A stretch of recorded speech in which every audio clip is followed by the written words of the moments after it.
ഓം ശ്രീനാരായണ പരമഗുരവേ നമഃ. ഗുരുദേവ സൂക്തങ്ങൾ. അറിവു നിറഞ്ഞതാകയാൽ ജീവിത സത്യത്തെ അറിയുവാൻ അത് ആർക്കും മനനയോഗ്യമാക്കുവാൻ ഉൾക്കുന്നതാണ്. മനുഷ്യാത്മാവിന്റെ മഹത്തായ യാത്ര എന്നും മറ്റൊരു വേളയിൽ മറ്റൊരർത്ഥത്തിൽ പ്രപഞ്ചപ്രവാഹം എന്ന വിശേഷണം നൽകി ജീവിതസത്യത്തെ പ്രപഞ്ചത്തോട്ടു യോജിപ്പിച്ചും ഗുരു തന്റെ സൂക്തങ്ങളിലൂടെ വളരെ വിശാലയിലേക്കുള്ള അറിവിന്റെ പാത നമുക്കു നിർമ്മിച്ചു തന്നു. അറിവിൽ ഉന്നതസ്ഥാനം നേടത്തക്ക രീതിയിൽ വളരെ അർത്ഥഘനതയിലേക്കു ബുദ്ധിയെ ക്ഷണിക്കുകയും അറിവിനെ അതിൽ നിറക്കുവാൻ പാകത്തിൽ പ്രകീർത്തിക്കുകയും ചെയ്തിട്ടുണ്ട്. ഈ ജീവിതയാത്ര വിജയത്തിന് അനുപേക്ഷണീയമായിരിക്കുന്നത് എന്താണ്?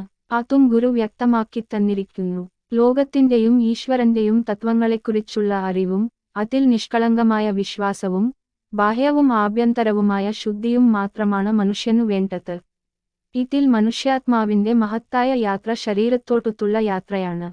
ഈ യാത്രയുടെ ആരംഭം തുടങ്ങിയ ഇടത്തു തന്നെ യാത്രയുടെ അവസാനവും ആകുന്നു.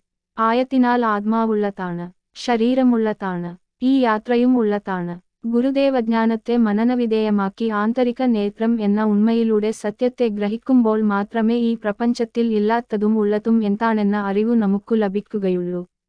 ആത്മീയമായ യാത്രയിൽ സ്നേഹം, സാഹോദര്യം, നന്മ, പരോപകാരം എന്നിവയുണർന്ന് ലോകത്തെയും ലോകരെയും ഒന്നായി കാണുവാൻ നമ്മെ പഠിപ്പിക്കുന്നു. അതിൽ ഹിന്ദു സന്യാസിയെന്ന വേർതിരിവോ ഈ ലോകം ഇല്ലാത്തതാണെന്ന അജ്ഞാനമോ നിലനിൽക്കുന്നതല്ല. ലോകം ഏകമാണ്.